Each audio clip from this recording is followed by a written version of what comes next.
Hello and welcome to another episode of Exchanges. Neurodiversity. It is absolutely something that we probably don't really see the impact that it is having on the overall economy through business, through the impact that it has on productivity, through to making sure that we can actually amplify how we deal with it. Because 1 in 5 Australians, according to my upcoming guest, have or identify as neurodivergent. Aisling Smith is one of Australia's preeminent neurodivergent specialists. She's an incredible thinker.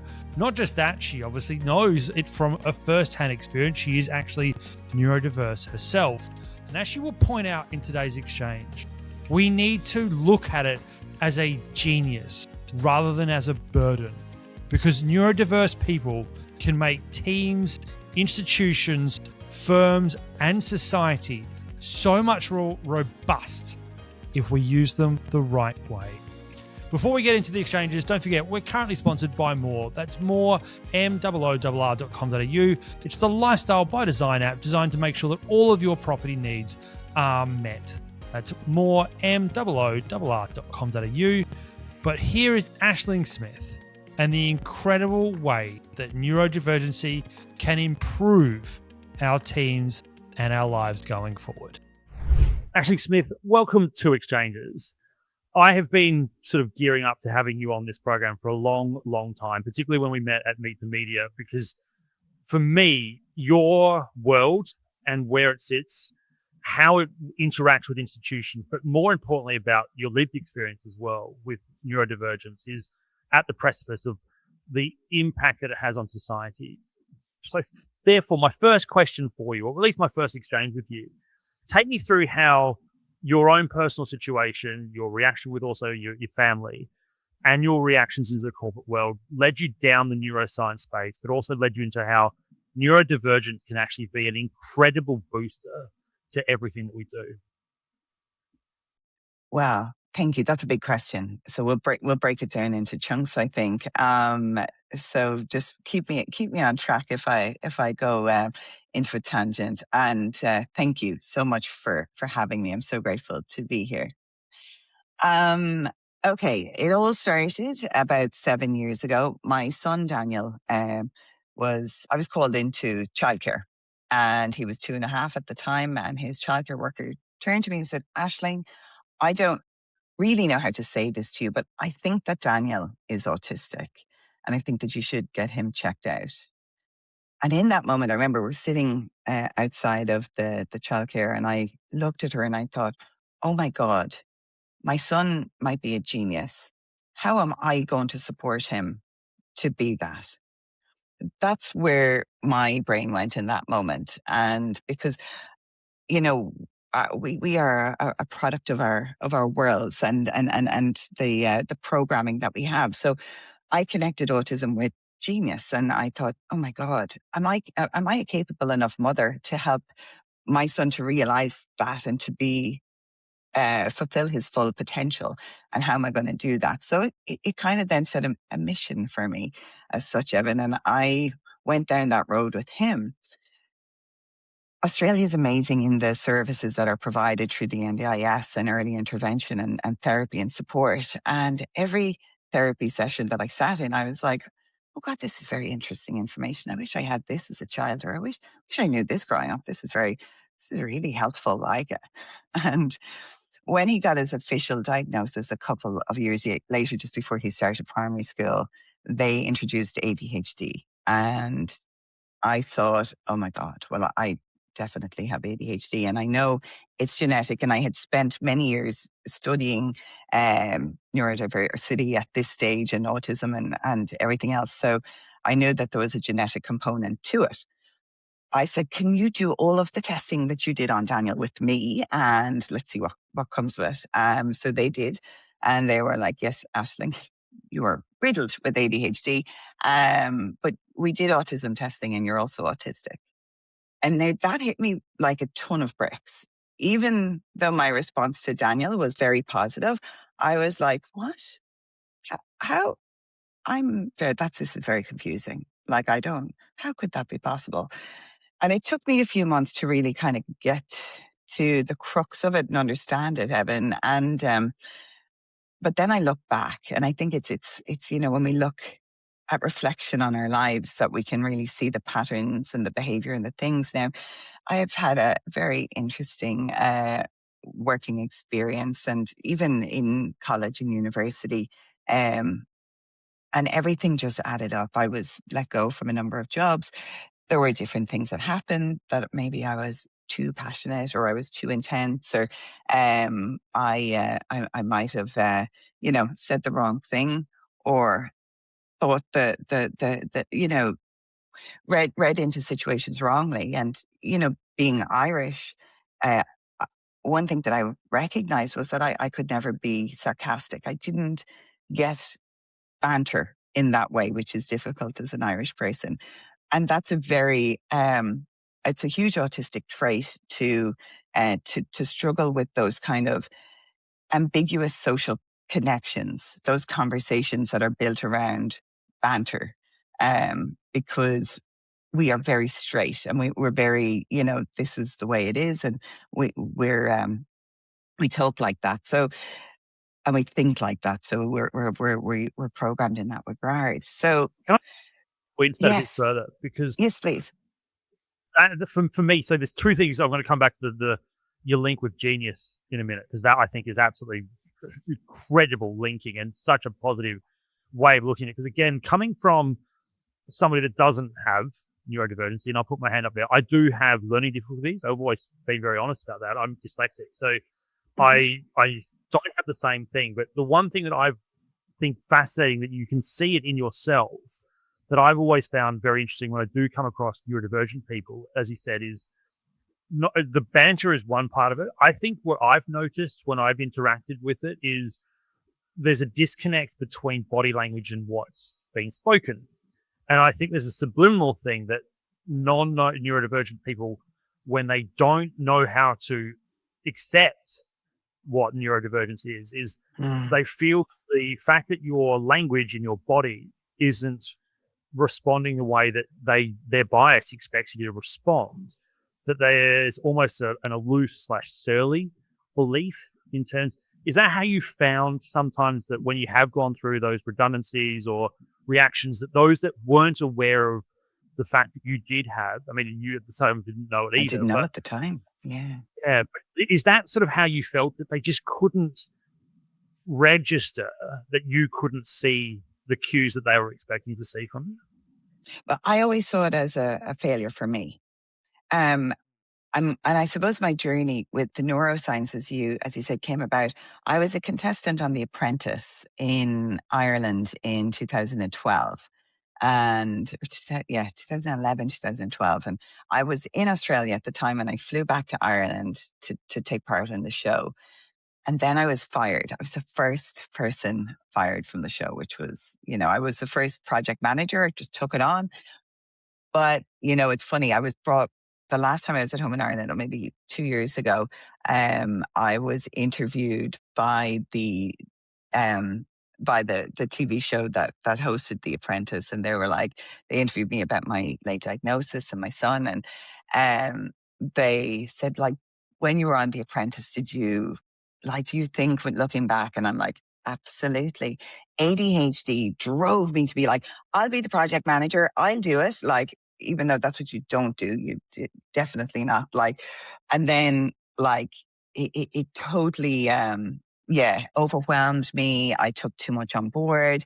I wasn't strategic enough. Like it was very interesting. And upon reflection, but the benefit of that experience, because you have to take the good out of the bad, I experienced extreme rejection sensitive dysphoria, because I felt totally ashamed that I'd made a show of myself on national television, and that I was a failure now, and I had to go back to Australia with my tail between my legs and try and rebuild my life. But it led me into personal development, and I started to study neurolinguistic programming, hypnotherapy, um, uh, like I've done, oh my God, over $200,000 worth of courses, short courses, neuroscience, different, not degrees, but like up to diploma level of many different um, uh, nuances and modalities to understand how the brain works and why we think in certain ways and the patterns of behavior. And because I was always trying to figure myself out, because even though I was being told, like, you shouldn't do this, why do you do that? I'm like, I don't know. Even though I've been told, I don't know why I keep doing Doing it. that. The I don't getting, know that, because this is the other question that sometimes people came to me. And again, I want to get your answer to this rather than me answering, is that when you get told, don't do this, knowing full well that you will be asked that 100 times over, not 99 out of 100, but every 100 times you will do it the same, because for you, it's natural, right? You can't change it. So how do you get people to actually understand it's not don't do this, it's okay, I have this is how I can help get around the issue that you're talking about. But not only that, I want to go quickly also back to what you said about your son with genius, because that's the other fascinating part around what's missed with this, is that the way that you view the world is so different, in terms of you can see things much, much quicker than most people can. You can interpret things much, much faster than most people can. And you can put a logic to things much, much faster. How do you, because that's the genius part of it. And I think that's where I'd love to know, how you get around them saying, no, it's not say, don't do this. It's, I see this for this reason. How do you deal with, again, someone like me coming to you, not realizing that and saying you shouldn't do that? Because it's not that, is it? It's not how you deal with it. I would generally, if somebody tells me, don't, you shouldn't, I'll I have like oppositional defiance disorder as part of my autism, of course. So I'm like, oh, really? Don't do that. Well, that's exactly what I'm going to do. So it's almost like reverse psychology. And I'll be, or you can't, or you wouldn't be good enough, or you wouldn't be able to. I'd be like, wait until I show you. And it's almost like a red flag to a bull sometimes, that don't do that. Because I'd be like, I'll show you how I can do that. And that's that oppositional defiance disorder. And I will work through the night. Most of the time I do 20-hour days. I'm self-employed and I'm a single mother. So I have to put in the work and the time. But also, I love what I do so much. Like my work is my life and my life is my work. And it's so intermingled, and I'm studying and I'm researching and I'm looking for problems and connecting the dots and seeing like, how can we best support people? What can I do to help this organization or this person or whatever it might be?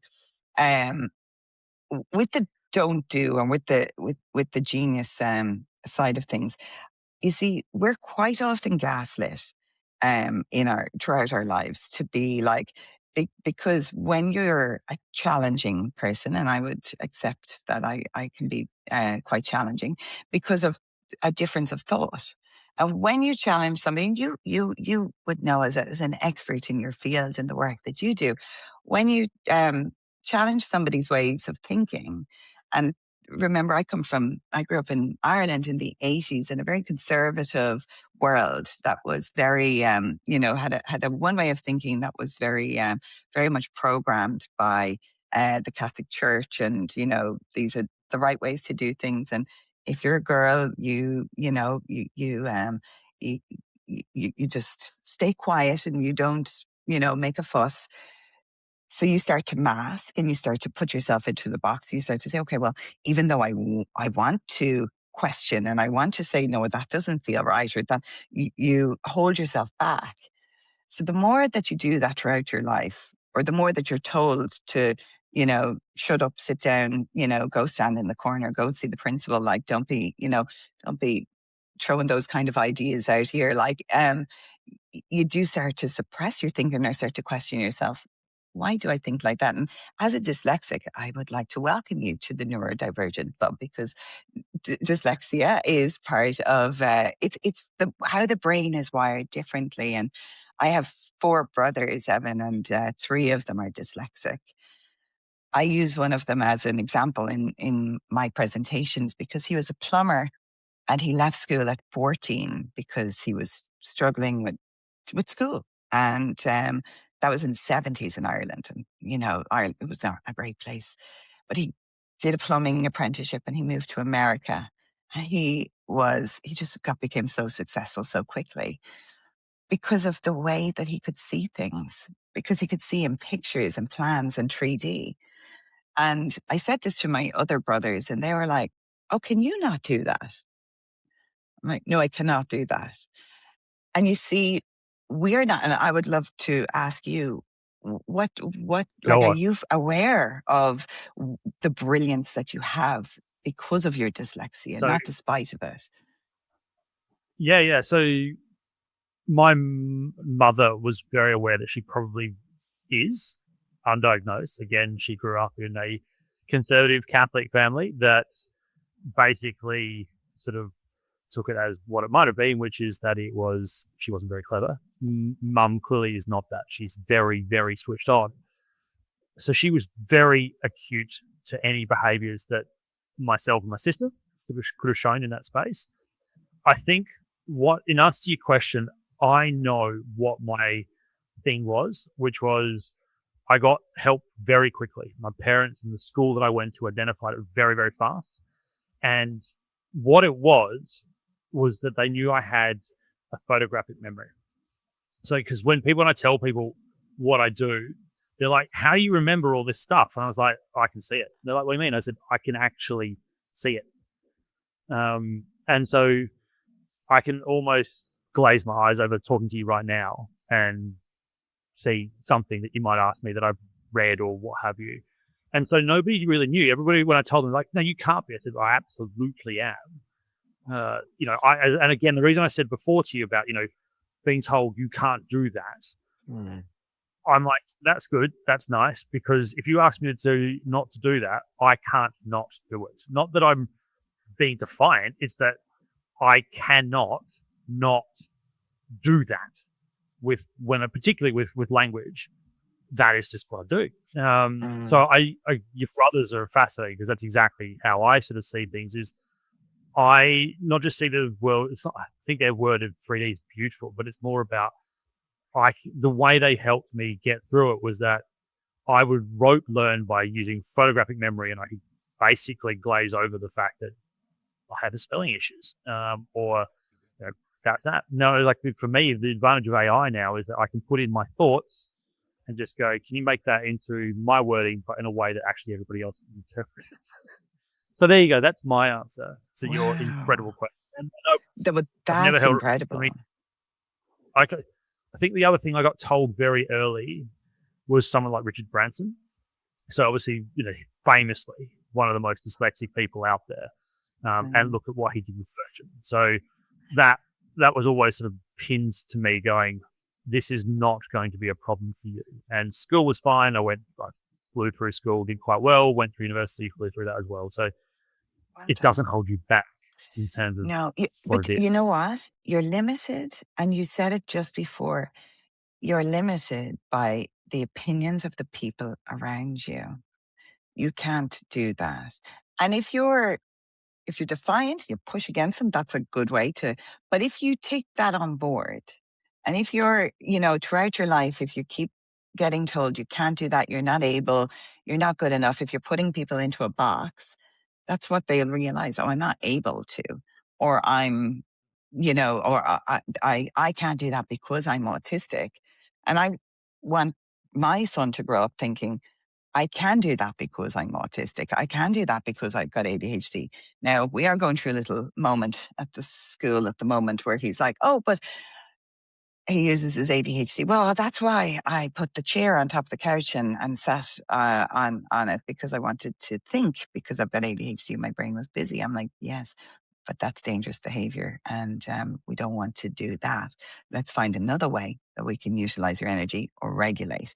So it's about, understanding what's appropriate and what's not. And that, that does transfer to the workplace because it's not about using it as an excuse, or it's not about saying, well, like, "Oh, I'm autistic, so I need all of these adjustments and all of this support." It's like, sometimes we just need very simple things to be able to navigate through the world that we live in.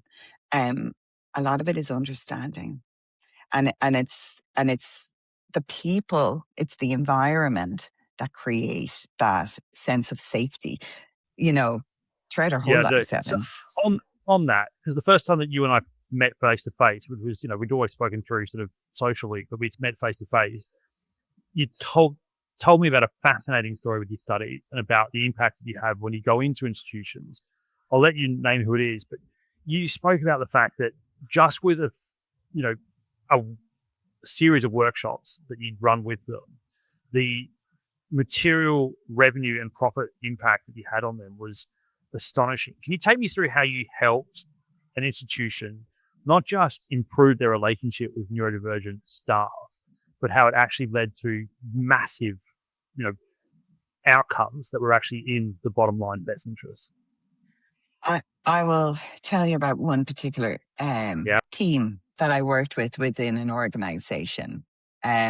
So in this instance, I was transitioning an individual into a team. They needed to be in a safe environment where they felt supported, where there was trust. And that's a really, really important thing, is that understanding and trust, the ability to communicate in the way that you need to communicate, and to receive communication in the way that you needed to receive it. So a lot of the time in workplaces, it's very simple. Number one request that I get from individuals and neurodivergent individuals is, I would just love if my manager gave me my tasks that they require from me written down, just written in a dot point, this, then this, and this, and this. And it's a very simple thing, and it seems like a bit of a no-brainer, but because you're avoiding mistakes, and you're avoiding like that sense of mind reading that we can't do. We're not mind readers. No, nobody is really, I think. And we can't read between the lines to understand how you want something. So when something is spelled out to you, I want it to look like this, to sound like this many pages, this much, and I need it by this time. Great, I'll just go and do that because everything is clear to me. Clarity is really important in execution of tasks. In this particular team, we made sure that the individual's needs were shared with the manager. The manager was very supportive. And then the team environment that they were going into, I did some training with the team. I made sure that the person was set up with a desk, and that they were not going to be fretting about where they're going to have to sit every day, because hot desking can be an issue in workplaces. Not knowing where you're going to be, and so on and so forth. So the environment was sorted with to the best that we could, and the communication, just a few little nuances. Once that individual was safe and thriving in that team, it took probably maybe a month, to settle in, 6 weeks. The team were going down a particular avenue with a project that because they had tried and tested to do things in this particular way. It just wasn't working for them. So they were going to make an investment of about $5 million to go down this road. And the individual that I was coaching just said, well, can I just go through what you've done in this, because they had been working on it for quite some time before she joined the team. And can I just go through it so I can get a feel for an understanding? Well, she was able to solve the problem that they couldn't get through, and saved the team $5 million from going down a new road by fixing the one that they had been going, that so much time had been spent on, that they had to go down this road. So the value of this individual was massive, but all it took was the creation of a safe environment where they felt valued, and that their voice was, and their abilities were respected. So can I ask a question on that? So first and foremost, how many people were in the team to start with? Because what you've just spoken, this is that inverted commas. Okay, so 11 out of the 12 couldn't see something that she could clearly see.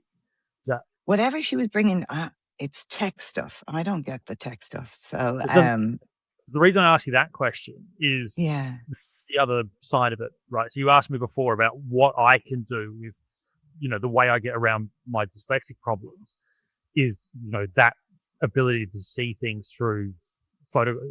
Clearly, she can see things that those other 11 people, no matter what they do, what you and I get told that we can't do it, they would never see it. Because again, I would come back to my world in behavioral economics, and the behavior side of it is that because of what they've grown up with, as you said, just even those that aren't neurodivergent, they aren't and don't recognize the thing that you guys have grown up with and therefore have seen throughout your life and through, this inverted commas, I'm going to use your word, barriers that comes with what you do. That's what I find fascinating. When we spoke about this is why I wanted to get on here, is that this is the thing and the beauty about teams, right? Is that everybody bring an aspect to it. And a team needs all forms of, abilities. You don't have, if you want to use a sporting analogy, not everybody can kick a goal, but not everybody can be a defender. It's the same thing. Not everybody can see what your person that you put into the team can see. Because of her own, and I would argue, special ability, she can see that. Is this way that we now need to start talking from a leadership perspective? Because this is the next part of the question, is where the leadership goes, hang on a minute, our team cannot be a bunch of, I don't want to use yes people, but a bunch of the same people. You need to have, inverted commas, a diversified team that can see all different things. You do. That's where innovation will come from. Amy Edmondson, I spoke at Wobie.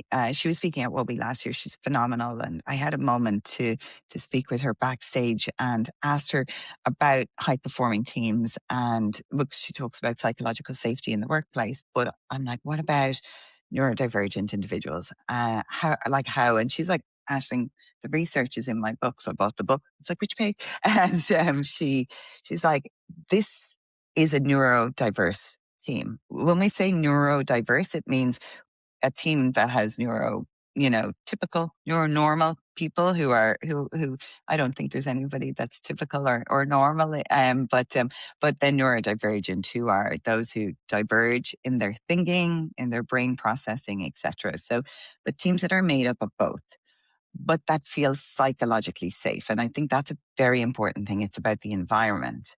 If you feel safe, this individual, we took them from a team that they were not safe in. They weren't performing. They may have been let go, but I'm like, I just believe in everybody's potential.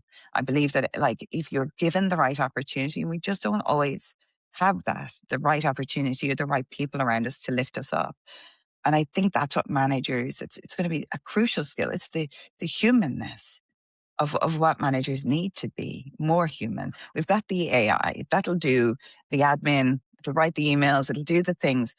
We need to be human, and in how we care for people, so that we can get the innovation, so that we can make the difference, and to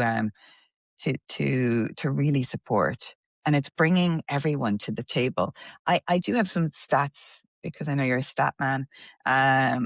So I pulled a few things together. So I'm just gonna, because I sometimes forget. In the last employee census, last year, 2025, it found that 11% of the surveyed Australians identified as neurodivergent. Full-time workers in Australia, 11%. So that's because we don't have much data. I'm actually working with a university at the moment to develop a white paper around data in Australia, because I think it's really important. And a lot of my work is going that way. Like I need to prove to you how much this is going to be beneficial to you, because I know it, but you need the data, right? Globally, statistics change, but we're talking about 1 in 5 people are neurodivergent. So that's ADHD, autism, dyslexia, bipolar, dyspraxia, dyscalculia, OCD, PTSD.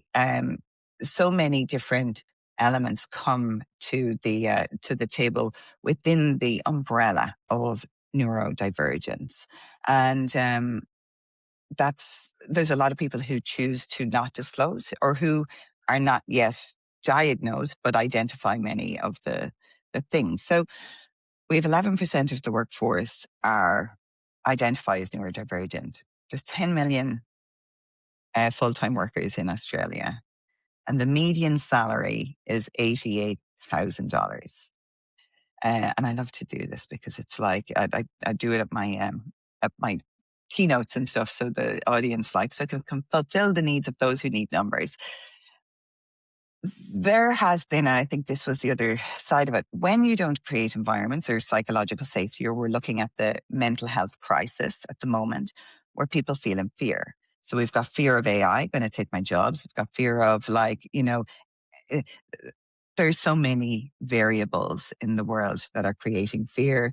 But when we are not functioning, and this is a benchmark study by Deloitte, where they say that 30% productivity is lost when employees are not functioning effectively because of fear in the workplace.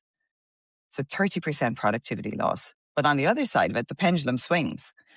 When you've got effective teams, you're looking at a 30% increase in productivity.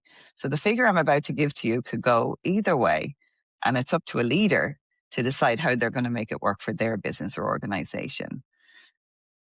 With a 30% productivity loss, we're looking at around $26,000 per person per year. So if you've got 100 people in your organization, let's say 30 of them are neurodivergent, or if we're looking at all of Australia and all of the 11% of people, and this is quite conservative because we're looking at 88, like the median salary, that's $29 billion.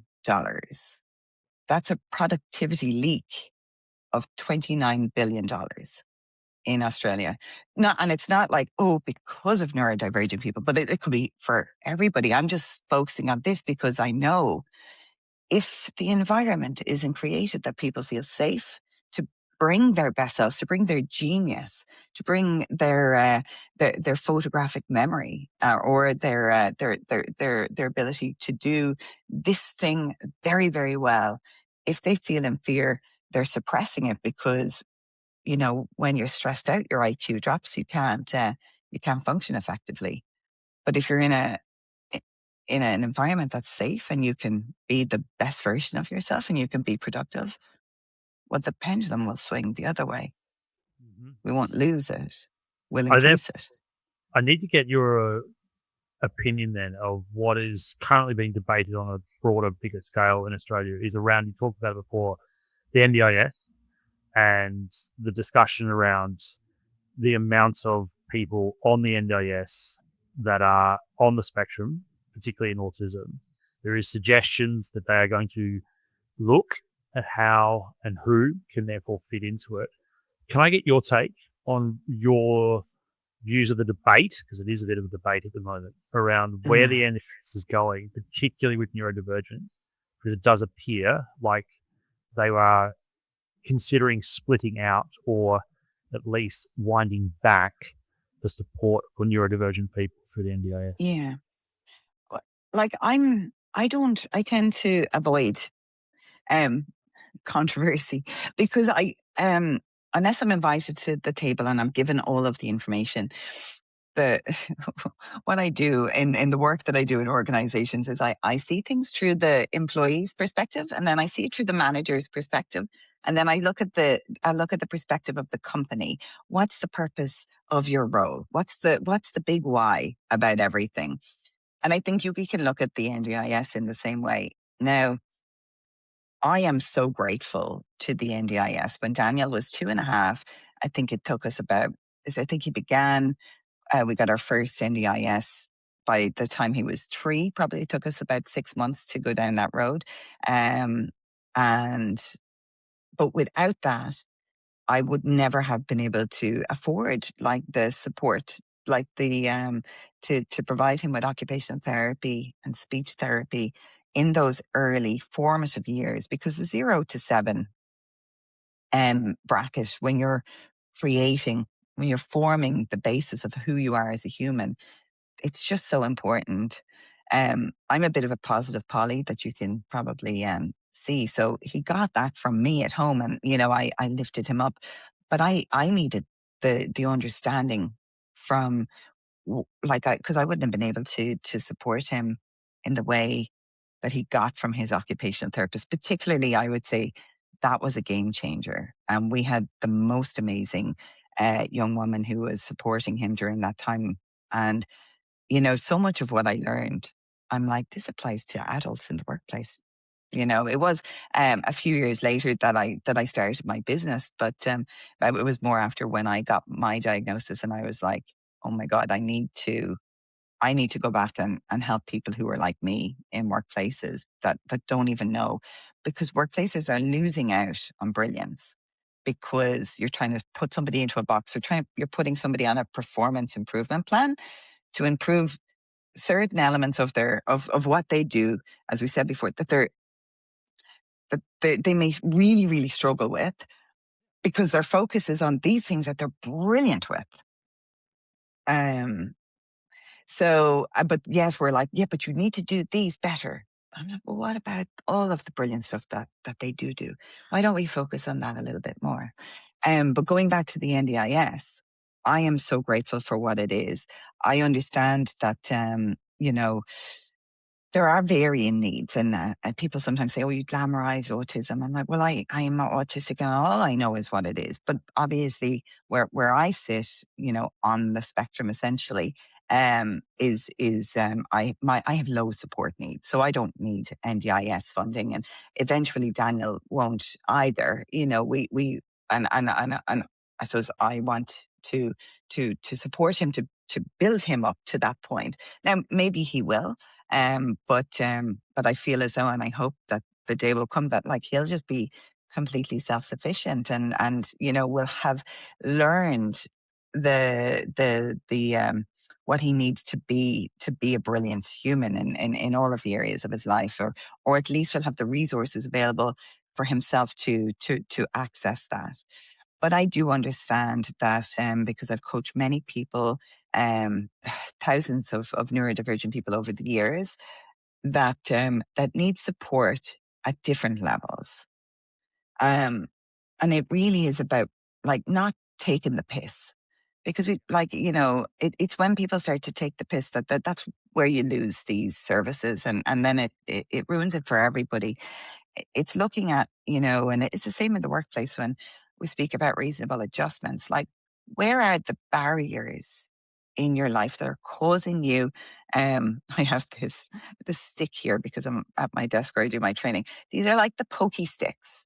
It's like going around all day long getting poked with a stick, and that you're like, that's really annoying, and it's like very triggering. Where are the pokey sticks in your life? What are the things that are just really difficult? And how can you create something? Is it a mindset shift? Maybe it's not. Maybe it is. Maybe you need a support worker to come in and prepare your food, or to do something, or to support you. There are so many different levels, but I do feel, as human beings, we should be building ourselves up to be self-reliant, because that's a brilliant thing to be able to be, in that instance. But also, sometimes the workplaces, people can't access work because the autism unemployment rate is, I think it's 34%, Evan. Now, in Australia, the unemployment rate is 4%, but 34% of autistic Australians are unemployed.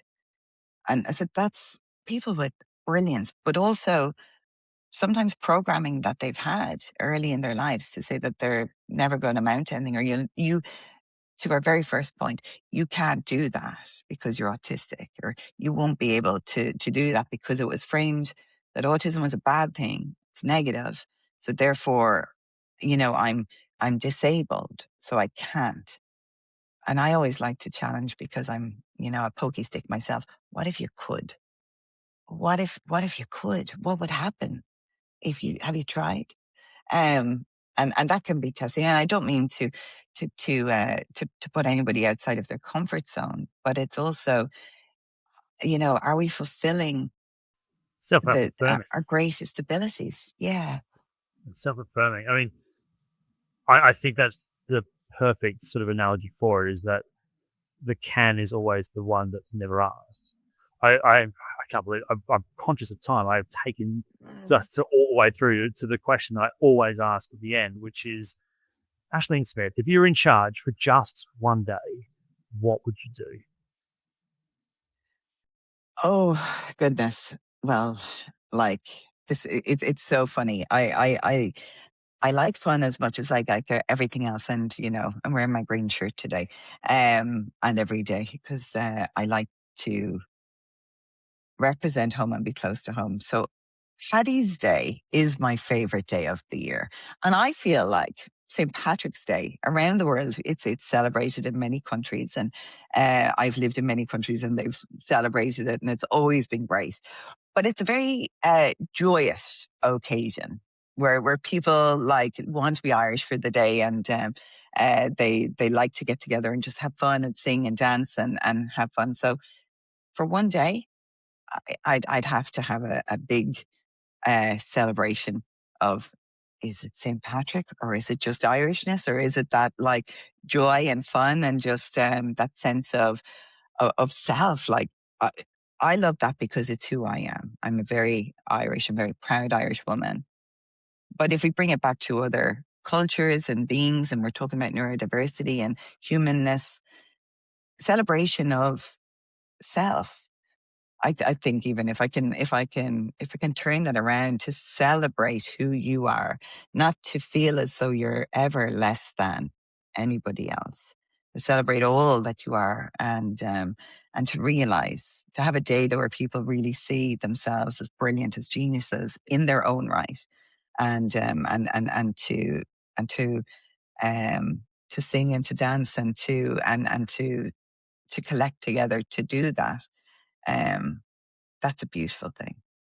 I'd agree. That's what But I what would a way to finish. Aisling Smith, it's been an absolute pleasure to have an exchanges. Thank you so much for having me. I've loved it. I feel like we could talk for another hour, Evan. I'm sure. Thank you again. Big thank you to Aisling. It is an incredibly opening and eye-opening talk. It is very clear just how much money we can make by having neurodivergent people in our teams, seeing things that most of us don't see, and understanding that everybody has something that can make their outlook and their impact at work just that little bit better for all teams. So to Aisling, thank you so much for coming on and really having a very personal but also very open discussion and exchange. To you out there, as always, thank you so much for joining, listening, watching, and everything in between. Don't forget, only 27% of you that listen to this subscribe. So please, wherever you're watching or listening, please hit that subscribe button. And if you can, give us a like or some form of feedback as well. There is an email. It's exchanges@evanlucas.com.au. But until next week, thank you so much for listening, and we'll speak to you then.